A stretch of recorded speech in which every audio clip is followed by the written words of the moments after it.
Hey, how's it going? Welcome to the channel. What's happening? I just wanted to do a quick video, kind of looking at the future of Pokemon investing, kind of give my predictions for 2024. Take a little break from the pack opening videos. I'll probably get another one of those out this weekend. Keep an eye on Instagram, Pokestacks. We'll have a poll coming up soon for you guys to pick which product you want me to open up this weekend. So have a look there. Yeah, I just want to have a look at kind of the different products I think are worth investing in for the rest of 2024. It's an interesting time. Pokemon investing has gotten very popular over the last couple of years, and there's a lot of different opinions on the best way to invest in Pokemon. So I just want to give my opinion, show my predictions, give my thoughts, see what you guys think. So let's jump in to have a look at a couple of things here. So the first couple of things I'm going to pull up are some obvious Sword and Shield booster boxes. When the alt arts came in, I think from Battle Styles onwards, I think that's really gave some strength to the investability, if that's a word, to Sword and Shield booster boxes. In particular, the 5 I'm looking at are Brilliant Stars, Chillin' Rain, Fusion Strike, Lost Origin, and Silver Tempest. I think they have some of the best alt arts. If we look here at Card Market, we can see that Brilliant Stars is sitting at 146. There was a couple of sales earlier in the year of just shy of 200. I can tell you my prediction right now for these 5 specifically. I think they're all going to be 200 by the end of the year. Silver Tempest may be just a bit shy. Lost Origin may be in around that point. But I definitely think Brilliant Stars, Chilling Rain, Fusion Strike are all going to reach 200 plus. And they're all, this opinion is purely based on the alt arts. I mean, what have you got in Brilliant Stars? You've got the Arceus, you've got the Charizard. If we have a look at Chillin' Rain is at 186. We did have a sale of 233 earlier this month. Again, there's a lot of alt arts in Chillin' Rain. You've got the Blaziken, obviously. You've got the Celebi. You got the, is there Celebi alt art? Actually, I'm not sure. You've got the Ice Rider and Shadow Rider. Even looking at Fusion Strike, also up in the 180s.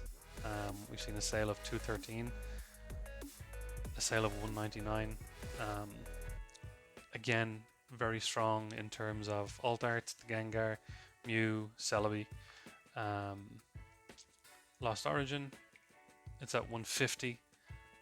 I don't know how accurate that sale of 208 is. I don't know why anyone paid 208 just yet, but even back in February there was a sale of, that's the 158 I guess.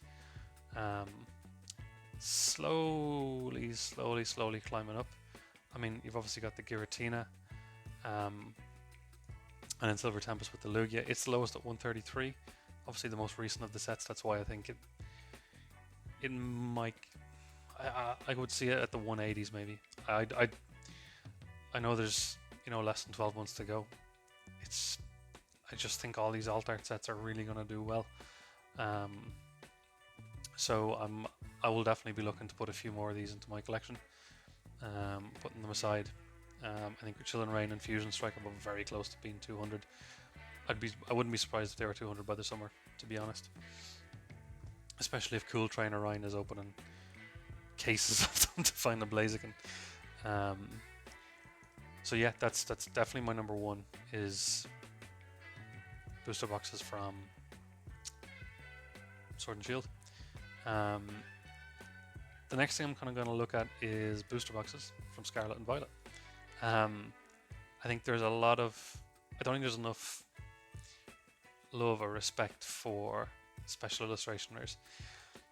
They're essentially alt arts, really. I mean, if you look at the Charizard from 151, the Charizard in Obsidian Flame, the Iono and Paldea Evolved, which I'm actually going to look at now. Charizard's at 60, Iono's at 51, Roaring Skies at 67, or Roaring Moons at 67. We've seen some high sales there in February. 118. Like, I don't know, maybe they were graded cards, PSA 10s maybe. Card Market doesn't show if they're PSA or not. They kind of just put them in the comments. Let's see, there's possibly someone here selling a PSA or a graded card. No, no one has one there. But I mean, they're essentially alt arts, and these prices have stayed fairly strong. Like from February, it doesn't show back to when the set came out. But it hasn't dropped too much. 65 kind of down to 49. Average price trend is 60. Iono staying strong. Roaring Moon's a bit newer, so it's kind of more up and down, but still it hasn't really gone below the 50 €50 sales. So I think these booster boxes from Scarlet and Violet are going to do, I'm not going to say as well as Sword and Shield, but I think they'll do very well. The alt arts from Sword and Shield were, they were back from, I think there was alt arts in Sun and Moon, but they were back in, they were fresh, they were new, very hard to pull in most cases. So I think they're going to be unbelievable in terms of investments for the next 3-4 years. I think Scarlet and Violet's going to do well. I really do. Maybe Scarlet and Violet base, not so much, but definitely Paldea Evolved.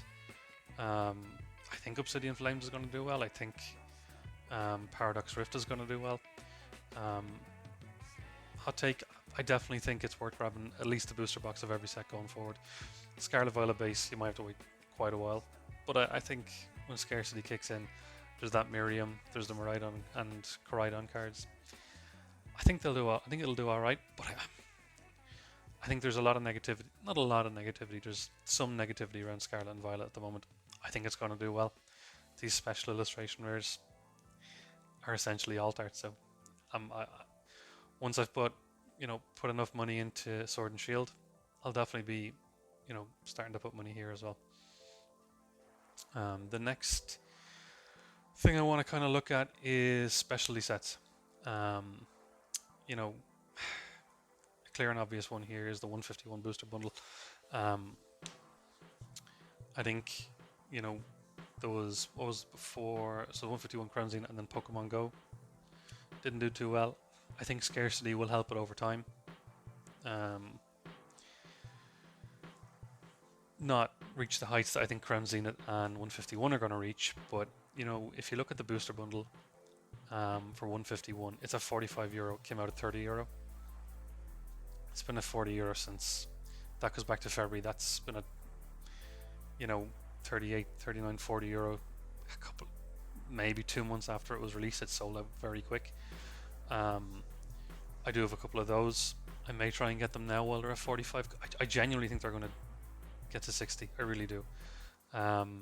Not anytime soon. A couple of spikes there. I don't know what they were. I can't imagine anyone paid 62. I can't imagine what those sales were, but I think it will get to 60 in the next year or two. Even the Elite Trainer box. It's a very, you can't get booster boxes for these specialty sets. 151 is a very popular set. There's some amazing cards in there, some amazing artwork. We can see an uptrend here since February, beginning of February.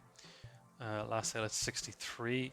I don't know what stock is like on these. I picked one up from just a local toy shop and I got it on sale at 50. So I think we will see it do very well. Still early days, but I can definitely see, another year, 2 years, I can definitely see it get to up to €80 easy. Same with Crown Zenith and the Crown Zenith triple blisters. So Crown Zenith's at 49. It's down pretty low. There was that reprint in January, so that's kind of to be expected. I still think it's a phenomenal set. I'm sure anyone that's opened it can see how many hits are in there.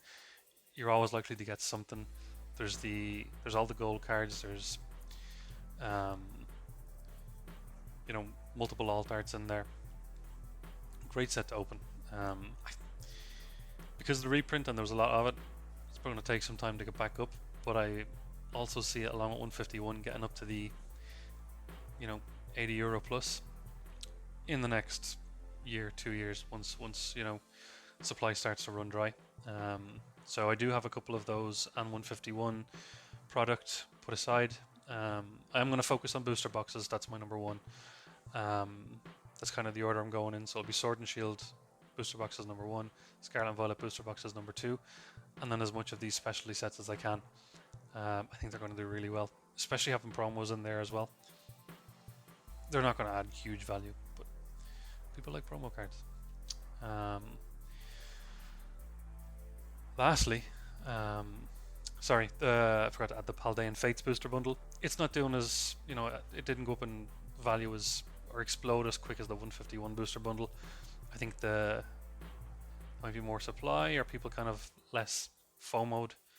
But when it comes to 2 years down the line and people want to go back and they want to buy Paldean Fates, I don't know what an ETB is going to get done. I haven't put the Paldean Fates ETB there because it's still very early. I think it's still kind of finding its popularity. It's still kind of finding its price. People are still making up their minds on it.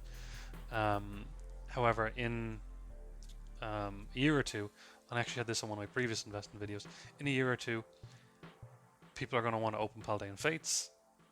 In ETB, if it in a year or two gets to, I don't know, 60, 70, 80 euro, and you just want packs because you've got all your promo cards, you've opened all the other products, your 3-pack blisters, your collection boxes, your EX boxes. In terms of just wanting to open packs and you can't get a booster bundles, I think that's what people are going to go for. I don't think it's... I'm making a prediction, a bold prediction. I don't think people have caught this yet, but I do think booster bundles for any set going forward are going to be a very nice investment. I can see them all making profits. Hot take. We'll see in a year or two. We can look back on this video and see how wrong or right I was. But I think booster bundles for any set, even if it's not a specialty set, if it's a regular set, I believe in them. The last thing I want to look at then is ultra premium collections. So our 151 is sitting at 130, very spiky. Again, still fairly new. Like I see it in shops all over the place. They'll probably do a reprint. I think they'll do a reprint of 151. I don't know what products they'll reprint. If they don't reprint the UPC, I think it'll just slowly continue to go up as supply starts to dwindle. If they do reprint it, I still think it'll just take a bit longer, but the promos that are in there, the amount of packs is 16 or 18 packs, 16. The playmat, people who rejoin the hobby later down the line from now, a year, 2 years from now, that were in it before, 151 is always going to be, because it's Kanto, it's Gen 1. So if someone, was into it as a kid and loved Gen 1 and they don't get into the hobby again for another year or two, this may be something they look at. The promos, the packs, the mat, whatever else, the deck box, whatever else is in there. I think it's going to do well. I think it will. I think it will do well. I do. Price trend 116. I can still get it on online stores and whatever. There's some selling as low as 90 euro, new and sealed. 99 euro, new and sealed. Little dink on the corner from whoever's selling it there.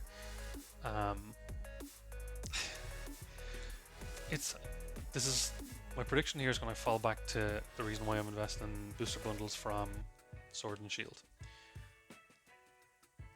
Those Sword and Shield sets, Brilliant Stars, Children, Fusion, Lost Origin, Silver Tempest, and those alt arts, when the supply runs out, people are going to look at any way they can to get them in the future. The one negative thing about this Charizard UPC when it came out was that it was just a mix of packs. It wasn't like the 151 UPC where it was purely 151 packs. It was a mix and people were like, oh, it's just a bunch of random packs. They slapped the Charizard on it. And at the time I agreed. I was like, why would I buy this? Why would I open it when I can, get just the main packs that I want or my favorite packs from wherever. However, when Sword and Shield supply starts to run out, this is going to be another source for Sword and Shield. It's also still a Charizard. People who come back into the hobby in 1 or 2 years' time are going to, that watched it as a child, love Charizard, are going to want to get all the Charizardy stuff that they can. There's the playmat, there's the promos, there's the box itself. I think it will do well. It's, what are we at now? A year and a half, maybe, since it came out, and it's still pretty low. That wouldn't stop me from picking up 1 or 2 more. Long term, I think it's going to do well. Maybe even after Scarlet and Violet, the Scarlet and Violet era, we might have to wait till then, but I think it's going to do well. Yeah, look, they're my kind of predictions. I think everything that I just showed there is going to do well. I think they all have different kind of, I predict different timelines for some of them, but definitely my number one, Sword and Shield booster boxes. Look, thanks for hanging on if you stayed this long. Let me know in the comments below if any of this is nonsense, if you disagree, if you agree, if you have any other hot takes that I haven't picked up on. There are other things there. I think maybe Paldean Fates is one to pick up on over the next while. But yeah, let me know. As I said, there'll be a poll up shortly for what kind of pack opening you guys want me to do at the weekend. Just join the Instagram page, PokeStacks. Please hit the thumbs up, leave a comment, subscribe. I'd appreciate all the support. That's it. Thank you. See you in the next one.